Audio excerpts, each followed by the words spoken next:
Hi, my name is Noshad. Some of you guys know me as Shubham, Spurs Video Podcast. I'm delighted to have with me the James Bond of Spurs Forum. They call him Mr. Bombastic, Italian fantastic, Mr. Roll. But me, I just call him Dom. How you doing, buddy? You alright? I'm doing very well. What a fabulous introduction, Stu. You exceed yourself every time. Like Siggy, I try. I generally fail a lot, but I do try. Well, it's appreciated anyway. How the devil are you after this stunning 3-0 victory in Europe? I am not going to say I'm looking forward to the North London derby. I never do.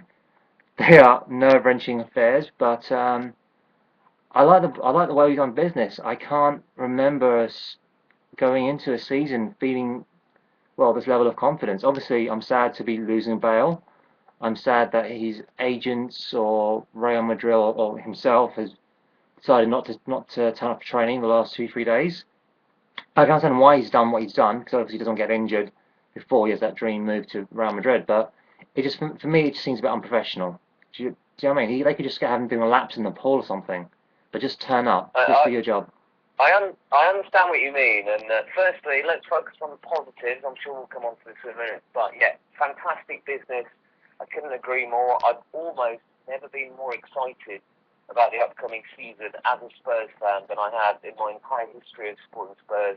And I can tell you that is nearly a year now at my advanced age. But I agree with you. With Bale, he will always go with my blessing. The not turning up to training thing, potential ABB fining him scenario, does leave a slightly sour taste in the mouth. But in the greater scheme of things, I still don't view him in the same light as the likes of, Luka Modric. I'm not even going to go to the Mr. Campbell scenario because it's not even obvious. Or the Berbatov? The trading thing is one thing. We're going to get a world transfer record for the man. Yeah. And he hasn't come out in the press and done a Luis Suarez, came out, wrote his article in The Guardian. He basically remained silent. The one faux pas he's had is the not turning up to training. And in the greater scheme of things, yeah, Real Madrid kind of tapped him up. I don't blame Bale so much. He will go with my blessing, and because of him, look at the squad we're assembling. Yeah, I mean, I know we've probably spent about 100 million, but we'll end up recouping nearly our 100 million anyway. Because when you include his sale, Huddleston, Parker, Clint Dempsey, we're gonna recoup at least the bulk of that anyway. So. And obviously, you know what? Even if he goes for, I think, 87 million or whatever the latest kind of fee is, I saw the ins and outs with our new signings, and it pretty much was, even forgetting the likes of Huddleston leaving and X, Y, and Z, it's not actually that much we've spent. It is an astronomical fee for Dale, it has to be said, but it's almost balancing the books, and the beauty of it is that if the ITKs and rumour mills are true, the spending hasn't stopped yet. Yeah, I mean, the way I see it, I think Bale's a very special player. I mean, if you look at, obviously he came to prominence for me scoring those incredible free kicks for Wales, and then then we signed him. I thought he was going to Man United, but he came to us and he played. And he didn't obviously, he was jinxed like a certain Icelander, but it's.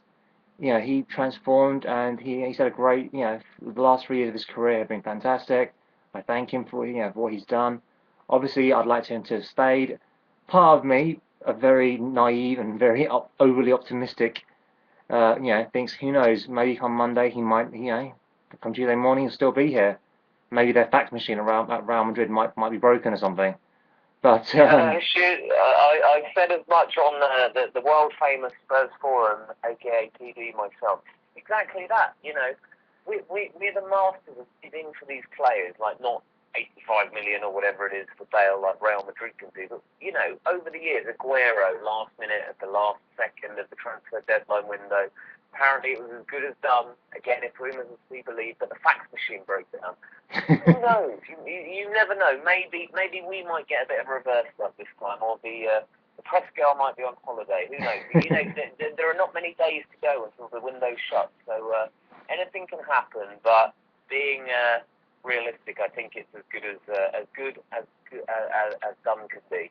And the thing is, with our own production lines, they seem to be doing quite well. Andros Townsend has really kind of grabbed the ball by the horns, really, and he showed a good performance against Swansea, and obviously last week against the Georgians. A certain player who I've been championing for a while. I don't know if you know his name or not, but You might have to remind me. I think his name's Tom something, Tom Carroll, I think. Carroll, Tom Carroll. Yes, I had heard a rumour that you had been a bit of a champion of him, as it were.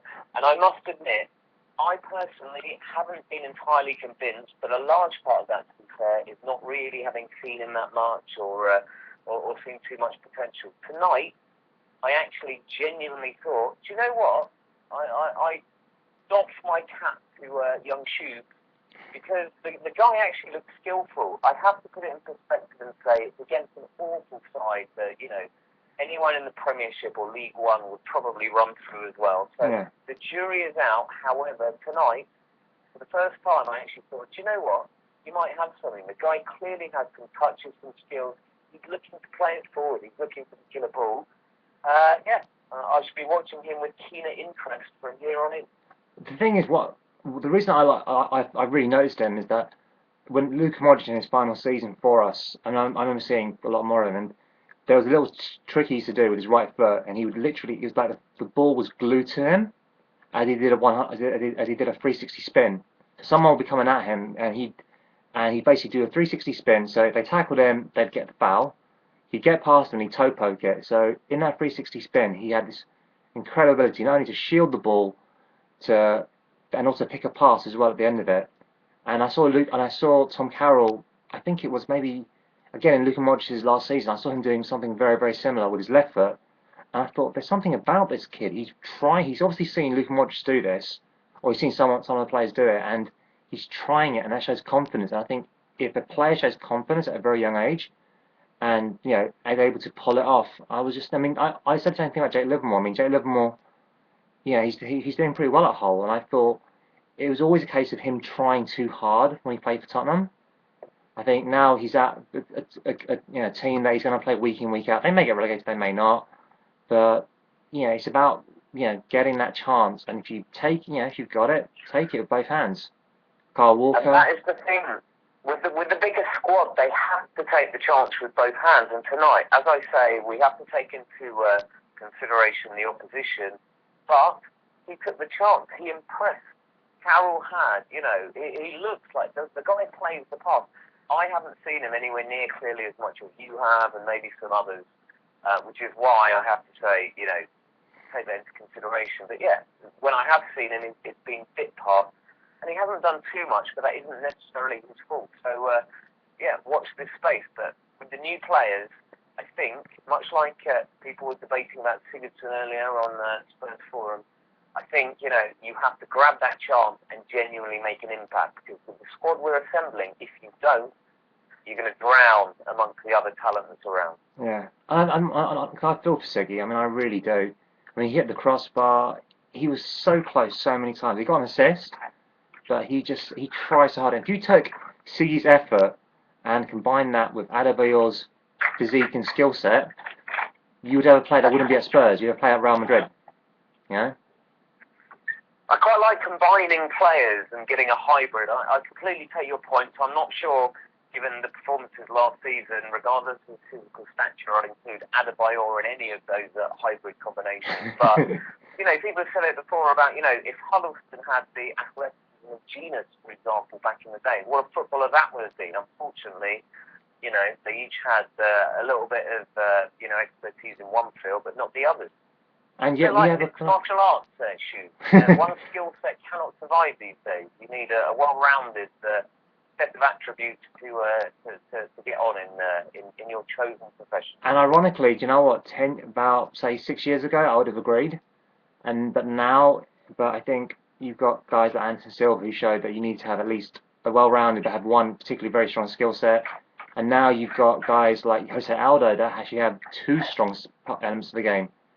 But I imagine Andre's best mate is absolutely loving this. So Andre, his best mate, you've got a shout out, and a proper shout out. Well, hopefully, if rumours are to be believed, he may be joining you on a YouShubes. As you said, he only needs to say the word and it can be done. As I said, I reckon it will get record viewing figures. You never know. But in mixed martial arts, again, I take your point, but gone are the days where, yes, you need to excel in some if you're going to be the proper, champions or what have you. Even the people that are second tier down, gone are the days where he's just a wrestler with no striking. Gone are the days where it's like amazing at jiu-jitsu but rubbish standing up. And it is similar to footballer, to football. Yeah, well, we've actually got a hybrid though. Moldy types these days. They're meant to be skillful, take a mean, dead ball. However, they look like a man down the pub. They're out of shape. They're not athletic. In this day and age, you need to have the athleticism and you need to have the other attributes if you're going to make an impact. And here's an interesting thing. I was actually at Spurs. Do you know the Spurs Legends? And I got to see one of the players, I think Gary Brook, and he pretty much looked like young Mob. He's in his 50s. He's obviously not in the best shape, but my God, he was the most skillful player on that pitch. So skillful. And obviously he doesn't have the fitness to do it. But I think when you talk about hybrids, I think we've got a hybrid of Scott Parker, Sandro a little bit, and Tom Huddleston and Mr. Capu or Kapow. How do you pronounce that? I don't know. He's the surprise one for me, Capu. Yeah, I mean, he's so elegant on the ball. The way he moves, very graceful. Very. I hate to say it. Can we mention a player from them lot down the road? But he doesn't remind me of a French player from down the road. Vieira. See, some of us do listen to your YouShubes, and I've heard you describe him as elegant as Vieira. And I listen to it, and I actually see what you're saying. I wouldn't go quite so far as that, but the guy has massively impressed. I'll be honest, I didn't know as much about him. I'd seen Paulinho a number of times, and not just, recently playing for Brazil. I'd seen a bit of him before. I'd read more about him. Sandro obviously established stuff. I was a big fan of Dembele. Capu kind of came from nowhere, and in 2 games, and I'm like, what the hell? This guy looks awesome. Yeah. Couldn't wait for Sandro to come back, and he's still my number one kind of choice there. The beast is the beast. But yeah, Capu, unbelievable impression in a very, very short space of time. And incredibly, we've actually got. Because obviously, I mean, I had to mention they're not down the road. So obviously, we've kind of got an important game with them. I tell you what, it's one of the most annoying things. I'm actually going to probably be in and out of that game because a friend of mine's asked me to go down to.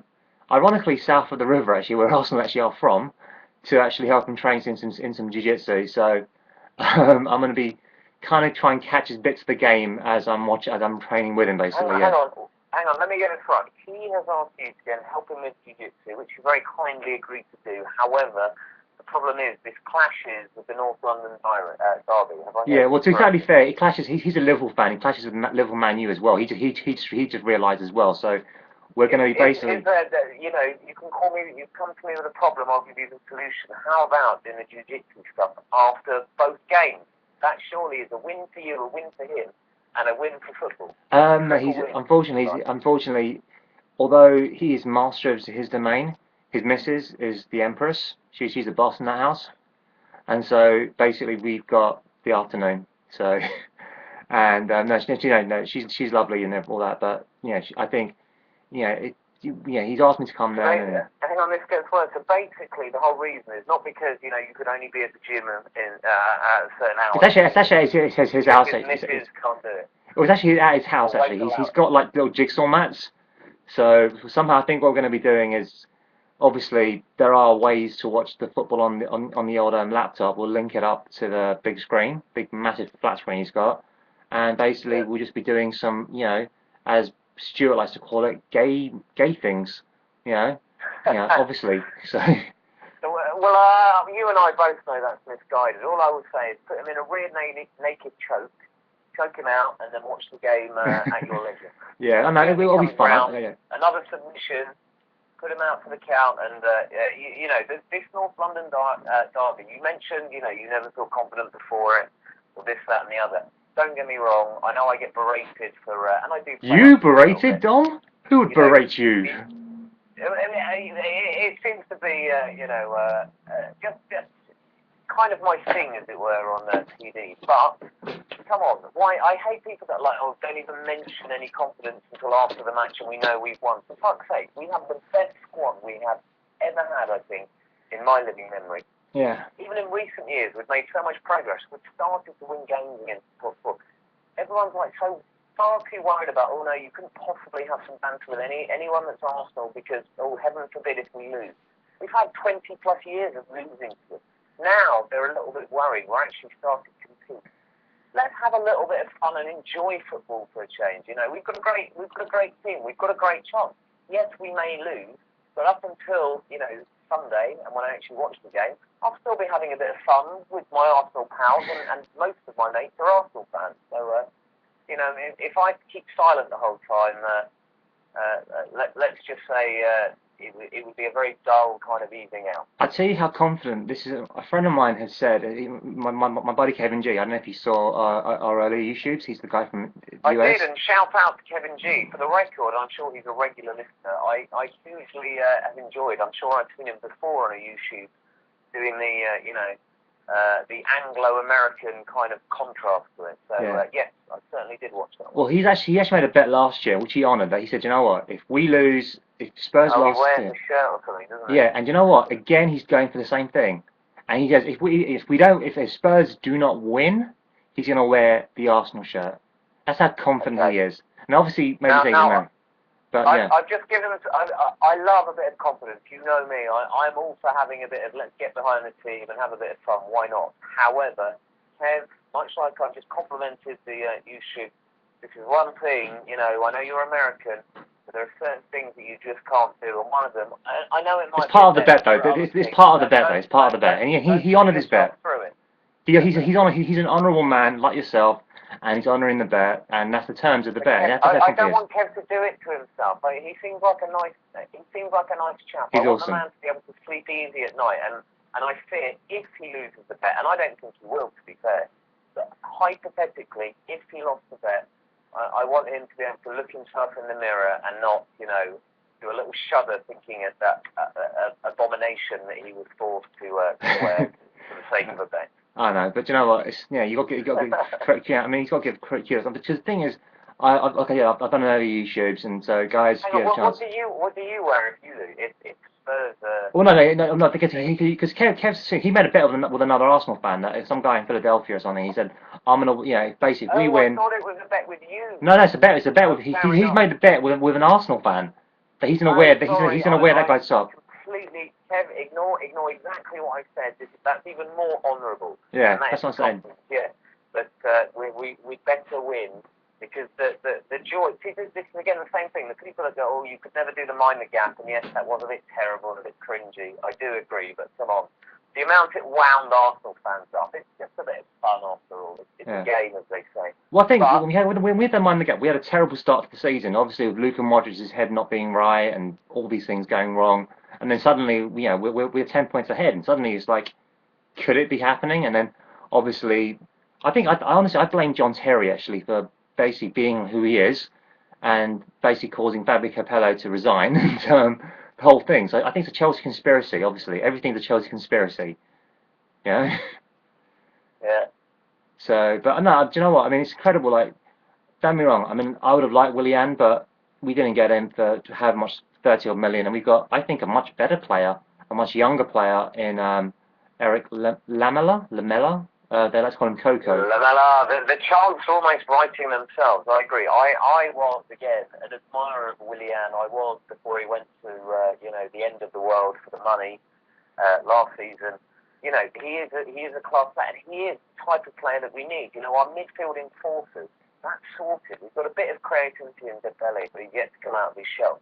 We need someone that is direct attacking player, someone that can link up with our record-breaking signing Roberto Soldado. Yeah. And he could have been the man. Having said that, the more I think about it, I'm probably more excited now. You know, Chelsea can have it. If they did that to stitch us up, then, you know, it's their money they're wasting. Do you know what? I actually agree with you. I would rather have Lamela than Willian. Yeah, and I think plus we've been linked with Ericsson as well. We've been linked with Ericsson. We've got this Vlad guy. And here's the thing that really annoyed me about this. I don't know if you've seen on Spurs forum and a couple of other Facebook posts. Vlad, I can't pronounce his last name, Chiriches or something. And because he's from Romania, guess what? We've fallen to a stereotype. Some Spurs fans have gone into a stereotype of saying, oh, he's Romanian, so therefore this will happen at the club. and I'm like, oh, dude, please, why? But I guess that's Spurs fans. I guess I think I remember That's only to be fair, and I do know of what you refer.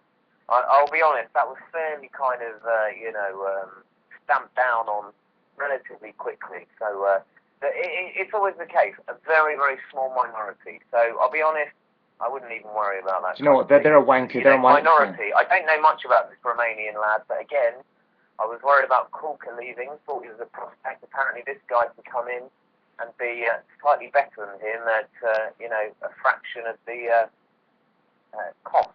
What I like about this kid, not the Kulka cost as much, but you know what I mean. What I like about this kid is this: he's about 8.5 to 9 million. There is an element of real. From what I saw, obviously YouTube, it's not obviously you only got like 3 minutes, and you can't really. And how can you encapsulate a career in 3 minutes? I don't know, but Miley Cyrus could tell us that, but I don't know.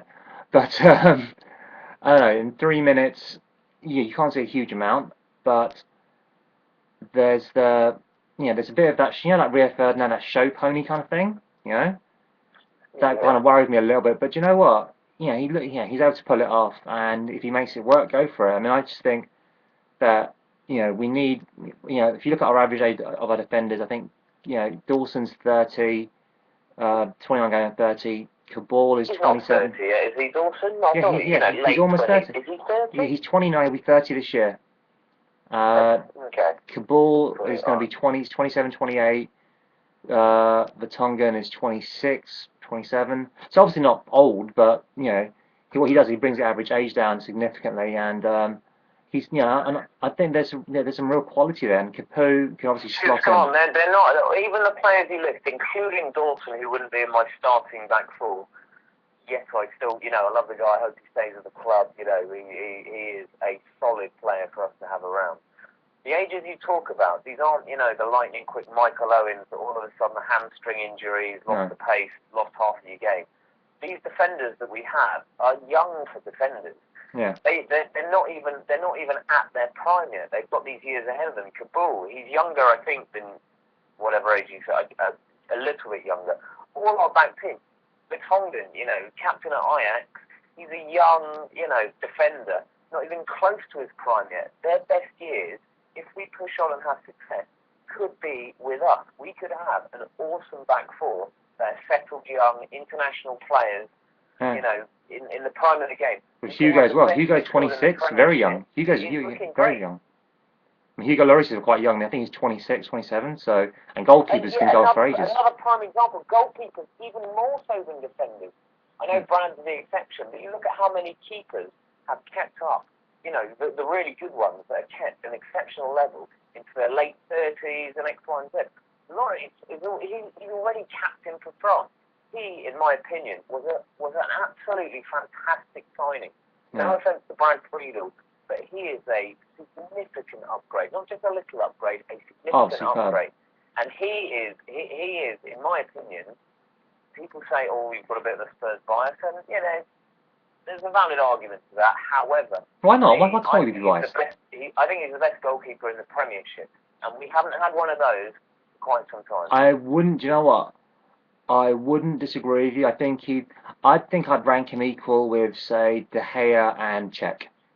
I'd rank him. De Gea has all the hype. He went for the money. He went to Man United. For me, De Gea has all the attributes.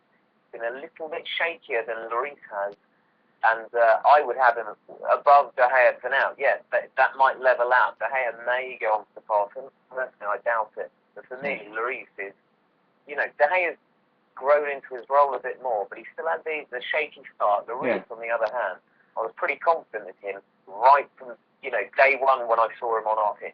Well, one of the guys is a guy who's supposed to. I was like, I wasn't too sure we signed him, and then like the guy said, Sky Super Spurs, he was going to say, no, trust me, he's amazing. You've got to see him, because I'd never seen him play. I didn't pay much attention to France, during the Euros and stuff like that. So I'd never really seen him play, really. But I mean, the other day, I know, and there was a recent poll on the again world famous Spurs forum, started by some fellow whose name I forget, about who would you prefer to have as your Spurs captain, and and the point was raised that I know it doesn't mean much being a captain in football. It's not, say, being a captain in rugby or cricket. Certainly not a captain in cricket or sports like that. But it is a kind of prestige thing. It's someone that other players hopefully will look up to. And it's almost like a badge of honour. So yes, it doesn't make the greatest difference, but the point was raised that, Lloris he's captain of France. And for a guy at his age, and to be a goalkeeper, I would say that speaks volumes about his kind of character, his will to win and everything else. I've seen a few, interviews on him as well about his absolute, fanaticism to basically succeed at stuff. Berating players, almost twice his age, even when he was a youngster starting out in France. And that's good to see. Yeah, I mean, I look at this North London derby, and I just think we have quality. I mean, obviously, it would be great if we had Bale on the left wing. Obviously, that would be fantastic. And who knows, we still could have Bale on the left wing. I very much doubt it. But if you look at the quality, I mean, you've got. And then I think my only one issue would be, do we play Rose at left back or do we play Vertonghen? Because I think Rose gives you so much more going forward, obviously, but Vertonghen's a much better defender. Yeah, that's my only. Yeah, but issue. not at left back. For me, don't get me wrong, Vertonghen is a talented defender and he can fill in at left back. But for me, head and shoulders, he needs to play centre back for us. Depending on how Cabool's fitness is, and after tonight's game, big argument for Dawson starting. If Cabool was 100% fit, it would be Cabool and Vertonghen in the centre. And I know BAE is on, he's absent without leave or fallen out with AVB or whatever. I have no idea what's going on with that. That's just bizarre. I've always liked Benny as well. I've always liked him. I would actually have Rose playing left back and have Vertonghen in the middle with either Dawson or Cabool. I think it will be. I think it'll be Dawson, Vertonghen, and Lloris, because it's not just about the two; it's about the three. But those, as in like, those three are like literally that little triangle there, sets that will dictate the line, dictate where everything goes. And I think you want three players that have played regularly, consistently together, especially when you're playing against your big rivals. Did you say Dawson, Vertonghen, and who? Lloris. That little triangle. That determines our line, determines how high up we play, and how And I think Cabool obviously he's played with Lloris, obviously I think at France, but he's not as in terms of actually playing, in a partnership. I think obviously Dawson Vertonghen. I think that was the first time they've ever played. Not Dawson Vertonghen. So Cabool Vertonghen. That was the first time they've ever played together tonight. They've never played with each other because Cabool got injured. Well, the first because game. Cabool got injured on day one of the bloody season, Yeah. and he was awesome. I loved him in stint one at Spurs because I thought the guy has potential. He's curbed those mad ball runs. He's got more cultured. He's learnt the game a bit better. The dude is a fantastic athlete. At the back, to have a guy like that, you saw a run from him tonight, and he could blast through people. I was surprised. He's a beast in his own right in central defence, and the only reason they haven't is signed Vertonghen just when he got injured. So those would be my preferred centre back partnership, assuming both were fit. Going forward, no disrespect to Bulls. Going forward, I think it would be. That would be my thought. But I think for this game, because I think you don't want to start off a new partnership against your biggest rival, because they are. I mean, I think we can get. I think third isn't beyond us. I think we could get to third, but I think fourth really is going to be our aim. And I really think that you don't, in such a game, in such an incredible magnitude, I think you want to go with tried and tested partnership. And obviously we can bring Cabool on, without a doubt, if we need to. But I'd go with Dawes and Vertonghen and Walker and Rose. And I'd actually go for a three. If Sandro was fully fit, I'm not too sure he is. But I'd actually have Sandro, and again, please spread my lead. If you guys haven't seen it, my YouShubes, I'll go with Sandro, Capoue, and Paulinho. I think those three could dominate the midfield easily. I think, I'm a big fan of Dembele. I agree with it. Usually Sandro, my favourite player at Spurs for the East, I would have him in. I'm not 100% certain he's fully That's the problem, for a Premiership game. Against Dinamo Tbilisi, it's slightly different. Yeah. On another day, he would always start for me, but in this game, Capoue has come in and done amazingly well. I would have him. That guy is God, there are too many beasts in our team. There's a beast. You look right, there's another beast. There's a beast behind you. It's fantastic. These great big, colossus of players that we have. I would actually go with Capu, not Capoue, even though he has an acute accent on the E. We've all heard it. You're a cultured man, Dom. I'd go with him and Paulinho, and I would have Sandro. I would still perhaps have Dembele playing and have Sandro, on the bench maybe to come on. Yeah, I mean, for me, the reason is I think Sandro is more of a holding midfielder than say I think Dembele's more of a box to box. And I think realistically, we're going to win this game. If we are to win this game, we'll have to win on the counter. Arsenal have to come to us, and I think that's why you'd want the two holding midfielders. I don't think Dembele. But that's also why I think Dembele, he's a dribbler. I know he hasn't hit the heights that I genuinely think he's capable of. But Paulinho is box to box. I heard someone. I'm not saying I agree. Go, oh, he's the Brazilian Frank Lampard. I'm not sure I would necessarily agree. But in terms of box to box, we saw it the other day. The guy, he's literally up and down. He got a number of shots off. A couple of times he blasted it a bit wide. But the fact of the matter, it's encouraging to think someone like that can go through players and get into a position where he can take a shot. Hopefully, if he can hone that striking, and his goal record isn't too shabby. Looking at his previous record at his last club, he could be slotting them in for us. So I agree. We do need a little bit of counter-attack and creativity as well. What I like about it is but it's a balance, isn't it? It's a balance. What I like about it is that Paulinho in his first league game for us was basically man of the match, and he then pushed on to another level. Capu eclipsed him, and I thought he was man of the match against Swansea. And here, I mean, especially Paulinho playing in Europe, maybe after a long time, but setting into a new league, and I thought you're not going to see the best of either player for at least about a month because I didn't get any time to gel. And well, this is the beauty of it. In years gone by, we'd be debating over, all right, there's one guaranteed starter, absolute star player in the centre of midfield, and then it's a choice between three or four others that sometimes have a good game. Now we're almost like, as I said before, we're spoiled for riches, and that is an amazing position to be in. We're almost fighting over, well, hang on, each player that we've mentioned, there's an argument for them to start. They all have their attributes. And that's great for us. There's no longer, oh God, no disrespect to our youth players, there's no longer a Genus put in, or a Zakora, or a Holliston. Yeah, because that's the thing, you're thinking, they want to talk about is potentially a good player for us. Yeah, and I'm like I said, obviously we've been linked with Lamella. I think apparently Roma said, look, he's gone. He's on the official site. I think. Ericsson, we've been linked with him.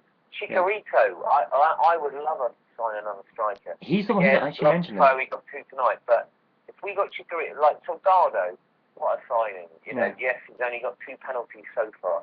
But if we get that creativity, and if we stop doing those crosses, and once the team learns, start to play together, Soldado could be our first proper, genuine 20-goal a season man every season that we've had for, again, quite some time. Yeah, I just think, I honestly think, in terms of the sheer quality we've got, I mean, I think, there would be an argument as like, get Hernandez in, he's 24, he's quite young, and if we can shift certain Mr. Adebayor off our books, that'll help reduce the wage bill. I don't think that's much of an issue now, really, because of the amount of money that we've been spending. But we spent 87 million.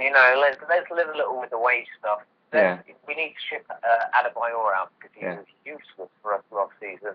And even I that gave him several chances, eventually your patience runs out. The lack of effort until the last few games, it's unforgivable. He can go as far as I'm concerned. And I really think, regardless of his wages. Yeah, do you know what I mean? I just think that you look at him, you just think, I remember I was watching the Michael Dawson teammates, and he's saying who's my skillful player there. Normally, every year it's always been like Luka Modric, but obviously he left that year, and he said, look, it's Addy. But for a big man, he's got such good feet, And you saw pockets of that against. I remember in the first season he had with us. The Arsenal fans wanted us. Peter Crouch there, big man, good feet. I'm having a throwback for about 10 years. But you know what? It's the weird thing is though, the Arsenal fans did warn us. They did tell us, you know what? He'll have a very good first season, but after that, he'll lose interest. And they did tell us. And the Man City fans told us, and every other fan that knew him, and partly we knew it as well. But we were crying out for an upgrade on the likes of Peter Crouch, and we knew, he had that season at Arsenal where he was awesome. When Man City started the revolution, the before these days now, where they obviously won the title and are challenging every year. When they first started splashing out on Roque Santa Cruz and Adebayo, just buying up players left, right, and centre for outrageous money, the guy was a hot prospect. Yeah. He was a hot talent, but he just, he's a lazy. His attitude is wrong for the game. The guy has talent. He could be still a decent player. He went to Real Madrid on loan, for God's sake, not even that bloody long ago. Yeah. Real Madrid don't snap players up, even on loan, that are useless.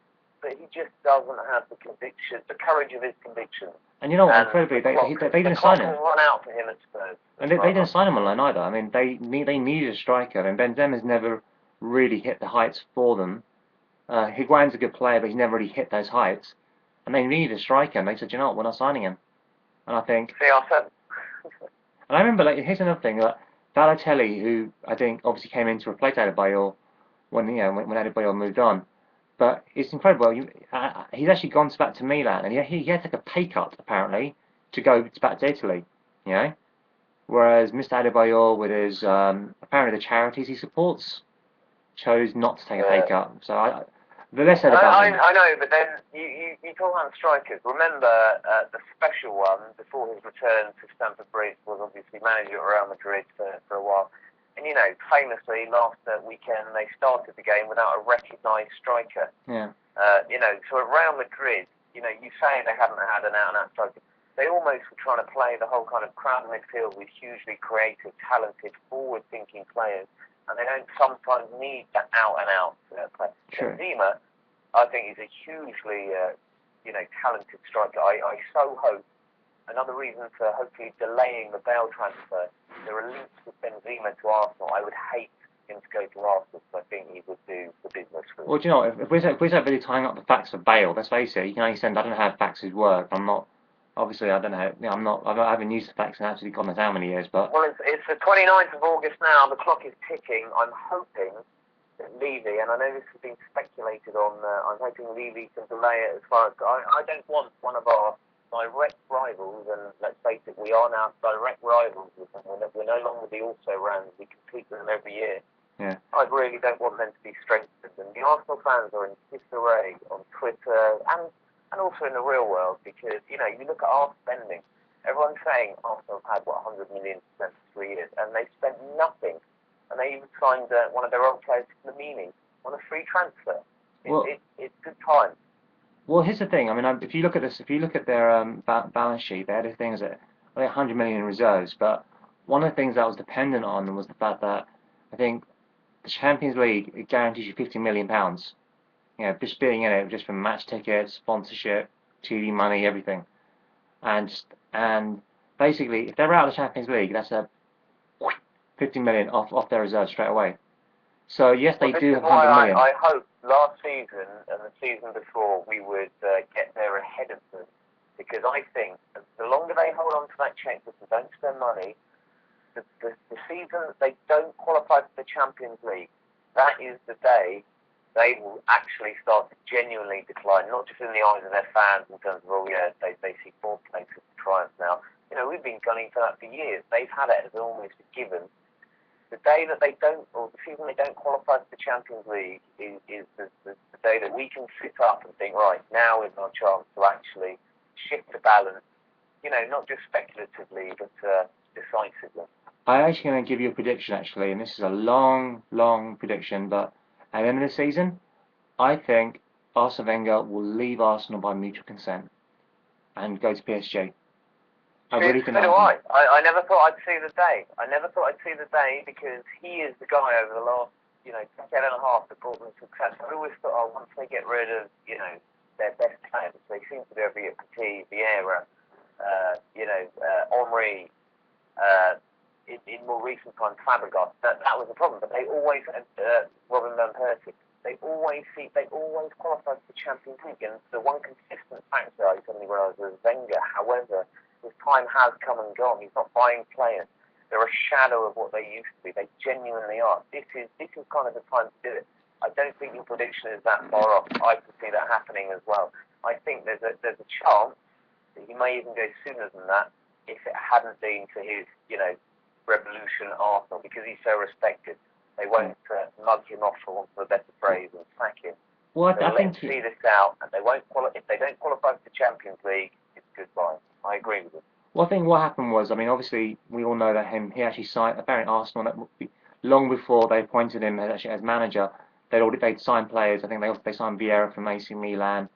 And I think they signed a couple of other players, and then he joined. But he finished off his contract with the Japanese club. He didn't, they didn't say, "Oh, I'm leaving," and his conversation. He's very, say what you want about the guy. He seems to be quite honourable in his dealings, and he seems to be quite a proud guy as well. Because I remember quite a few times with I'm still got tapping up. Real Madrid kept trying to tap up Patrick Vieira for many years, and in the end, he ended up selling him to Juventus for a lot less, but just refused to sell him to Real Madrid. And I just think Levy's the kind of person that if you annoy him, he will just say, you know what, I ain't selling him to you. You know, I think he could. I think he could. Levy's a legend. I wouldn't go so far as you're right about Wenger. I wouldn't say so much it was out of loyalty. It was out of stubbornness. Yeah. He's an incredibly stubborn man. Levy is a much more shrewd man. Yes, he has his failings, but also he has a lot of plus points as well. I agree with you about the Vieira thing. He came out and said the right thing.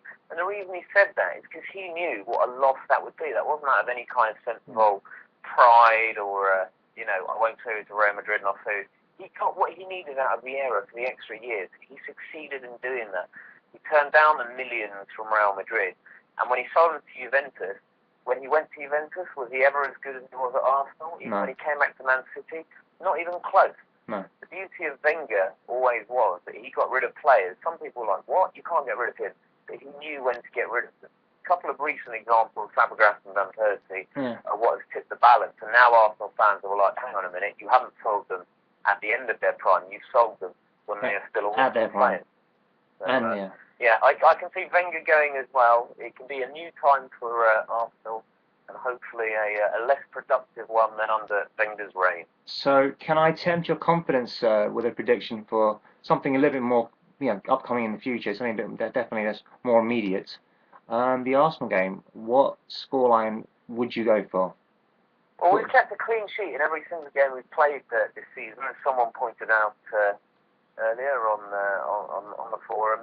I, however, think this might be the game where we don't. I'm going to tip us confidently, some might say stupidly, but we have the players, we have the team, now is the time, for a 2-1 victory to the mighty Tottenham Hotspur. Do you know what, I was texting Dom earlier and I said, you know what, Dom's psychic, because he keeps reading my mind. I am also going for 2-1. It's incredible, Dom. If you play Texas Hold'em, you'll kill people. And what a change this issue. Can you imagine a couple of Spurs fans chatting about a North London derby? Where are we playing it again? And we're actually both tipping us for the win. I know. I'm hoping. I think we can win. I'm not saying we're going to win, but I think. What a change, even over the last 5-10 years, this is. Well, we've been confident before. We went to the Emirates a few years ago, and we were very confident. We were 2-0 up, remember? And then it all went spectacularly wrong. We've all had our moments. I thought, even back in the days when we signed Berbatov, and I was like, he's our version of Henry. He's the answer, yeah. Compete. Even under Yol, we got close, but we're never quite there. These days, every match we play, we know we're in with a shout of winning. And here's the thing. Do you know, you talked about Henry in terms of the answer. I mean, every team needs a talisman. But I think what we've seen a lot, I think there's been a shift, I think, again, is that, yes, every team does need a talisman, but we obviously saw with Bayern Munich and, say, Borussia Dortmund, they've got that ability to somehow get the result, and they don't have any talisman players. They just have very many important players, but there's no one player that it relies all on that one person. But we'll see how it goes. So I'm going for a 2-1. I'm going to go for scorers. I'm going to go for Paulinho to score his first goal, and a Soldado goal, but which will not be a penalty. So yeah, 2 goals from open play. You can't ask me the same question, because it's a case of at your fault as well. You've read my mind. If you'd have asked who would you put as the scorers, exactly the same thing. I would have said Paulinho, because those runs, he's going to sharpen his aim. He'll get on the end of one of those, sooner or later. And B, Soldado, people criticise. We haven't scored a goal in the Premiership and open play. For God's sake, we're only 2 games in. Soldado to score from open play this time. Exactly what you just said. I'm with you. And the other thing is, I think one of the things, obviously, I think tomorrow, I mean, they'll mention apparently an ITK, someone who's in the know. Apparently, because obviously Dom, you're an ITK as well, but you're a man with many I connections. am. I confidently predicted this massive upturn in our fortunes. Yeah. But I think that an ITK say I don't know, but apparently is it Lamella and Chiriches were meant to be presented at half time, but obviously they weren't. So I don't know where that's going on. But I think it'll be done. I think it'll definitely be happening either tomorrow. Is done. I know people are worried it's not on the main forum, and I heard the rumours that they'll all be paraded at half time or at the end of the match. As far as I'm concerned, I think their club has announced it. It's gone on the stock exchange. It's a done deal. Yeah, so I think Lamella and the defender as well. I'm not even going to try and pronounce his name because I'm not sure. Let's just call him Vlad. I think he's in the bag as well. Ericsson, I think, is 8 out of 10 there. Yeah. So I think what happened, I think you'll have Lamella and Chiriches being announced, and obviously I think Ericsson will be announced on the Monday, and I think that's going to be something that will motivate a lot of Spurs players, especially because they'll be thinking, wait a minute, you've got Lamella. I mean, obviously I think you've got Paulinho. I'm not saying Paulinho will be placed under threat. I don't think his place will be, but Dembele's place may be under threat from someone like Lamella, because obviously he can play in that creative hole, because apparently that's where that's where his position is, but because Totti plays it for Roma, that's why he plays out on the wing. But I think he can play. He can play a few positions, that's what I'm quite excited about this guy. Yeah. And as for Dembele, it goes back to what we were talking about earlier. I think he's got all the talent in the world. You saw him destroy Man United when he played for them. You saw him have a couple of storming games for us last season, but a number of games off the board. He's got all the talent, but now that we have the squad that we have, it's not good enough to fulfill this in, he needs the end product. It might be, but you have to make that impact almost immediately, given the competition that we now have. Well, do you know what? It can only be a good thing. I'm not a religious man, but there's a saying that I remember someone told me: as iron sharpens iron, so does one man sharpen another. Which again sounds rather gay as well. But then again, I do a gay martial art apparently. So yeah. But yeah, I'm hoping that, you know what, I think it will. I honestly do believe that there's obviously my only one fear was obviously we're bringing in way too many players. But what I think we've done very smartly is that we're not really bringing in that many new players, because the centre halves and fullbacks are pretty much the same really. Obviously Rhodes instead of Benny, but that's what, 3 out of 4, and then 4 out of 4 if you count, say, obviously Hugo Lloris. And I think we've added, but we've added throughout the spine of the team. And let's face it, Soldado is a massive improvement on, say, JD. That guy will be clinical. And anyone can, but let's face it, I with zero football talent could be an improvement over Adebayor, So I think, I just think, I think Gregor Rashak could be an improvement over Adebayor. Honestly, that's how bad I think Adebayor has been at times. He's been referred to as the traffic cone, so effectively anything that's more mobile than traffic cone would be better than Adebayor. Rashak, I never thought I would ever say it. That's a push, but yeah, I take your point. But I think in Townsend we've got someone that will really push Lennon as well, and Chadley looks a useful player. He looks great. Townsend, I love that. In previous YouShubes I've talked about how fickle football fans are, and Spurs fans are no exception. Townsend, even last season, was getting raved. I've got a really good mate who's a QPR fan, raving about him. I don't have a Sunderland mate, but Rose was raved about Sunderland. People are going, ship them out, they're not good enough for the first team. Within a matter of about a week and 2 games, Townsend called up for England, and all of a sudden people are talking about, we've got to give him a rest. He's, so he looks great. But this is all that I'm saying. The turnaround from, he's not good enough, he's also ran, on loan to QPR. The guy has talent, and Lennon, as much as I like the guy, and he is exciting, and I definitely think we should keep him as an impact sub. He would be awesome. And I think the end product thing, he's improved, but it's still there. We need someone that scores goals and creates goals more than all Lennon's speed and dribble speed. Yeah, and I think, like I said, I think we've got. I think in terms of complete. I mean, obviously strikers always is an issue for me, because I think if you take away Soldado and JD, we've not got that much there really, because it's Adebayor. And at left back, I think obviously we can play Wirtz there if we need to. But I don't know what's going on with Benny. Carl Walker, good player, but he had his moments. Carl Norton, can he push him? Kabul he's a centre half. He's not really. He can play right back. So there are a few areas that we have a few grey areas, but I can't think of a single Premiership side that hasn't got like, oh, that's suspect, that area is suspect, this area is like, oh, there's a, do you know what I mean? And I think I actually would put us down as definitely. I wouldn't put us down as title challengers. I mean, I'll go about it with the gaffer. We're not title challengers. I think we're nowhere near title challengers, but I think we're definitely kingmakers, and I think we could sneak into third. But yeah, we'll see how it goes. And so Dom, thank you so What much. are you talking about? According to the latest rumours and polls on the world famous Spurs forum, we're going to be champions of England coming into the season. Well, do you know what? It would be. Do you know? Do you remember when a certain Mr. Owen left? I'm joking, and for the record, I need to point this out. Everyone goes, oh, you take, and on that bombshell takes TV far too serious. I genuinely don't. I know people don't believe it, but you know, it is what it is. Do you know what? You are the Oregon gangster. You're the Richmond gangster of Spurs forum. We'll win the title. However, what I do think is we can challenge now with the top teams. We can be confident playing all of them, and I think we can aim for top four as a kind of minimum requirement. Anything else, anything above that is a bonus. We're making the other teams sit up and take notice. Well, do you know what? And that's why, it's all good. Do you know what? I think a team can always sneak in on the radar. I mean, look at Wolfsburg. They managed to sneak in and win the German title a few years ago. They obviously that's We're not that trace. Wolfsburg, we are a proud club with Do you know what? We could do it. We deserve to be back in the big time. And I think we could do it. I mean, I'm not saying we can't do it. If it's not this season, it's upon us. Do you know what? I'm not saying we can't do it, because I look at Man United. There are weaknesses. I don't think we're going to do it. I don't think we're going to win the title. I don't think so either. But I'm not going to rule us out though. I reckon we'll get 4. Genuinely, I think 4 should be ours to lose. No, don't say that. Please don't say that.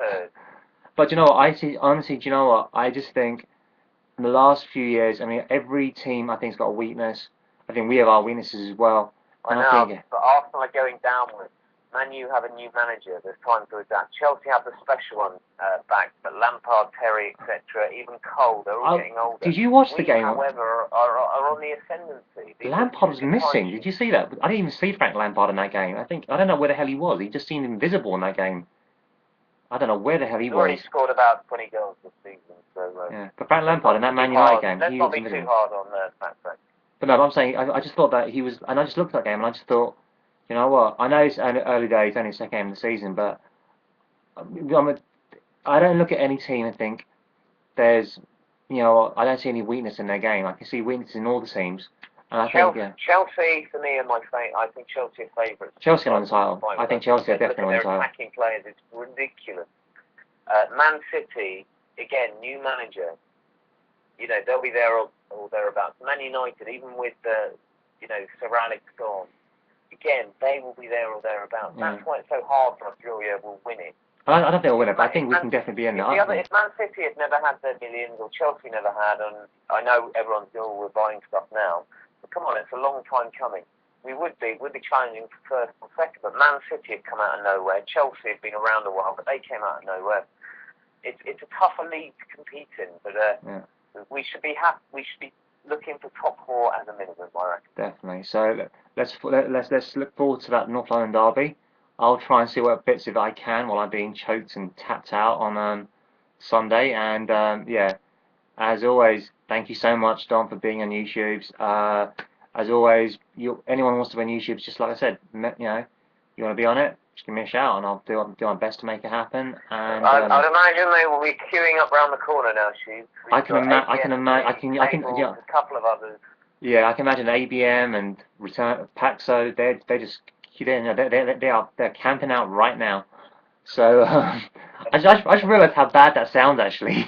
And on that bombshell, as it were. And on that bombshell, let's call it a day. Thank you very much, Dom, for being on this. As always, hit me up on the YouTube comments page. Love to get your feedback. And yeah, thank you very much again, Dom, for being there and being with us. And yeah, come on, you Spurs. Let's kill those Gunners and send them back to South London. Come on, you Spurs, indeed, and good night. Thank you very much.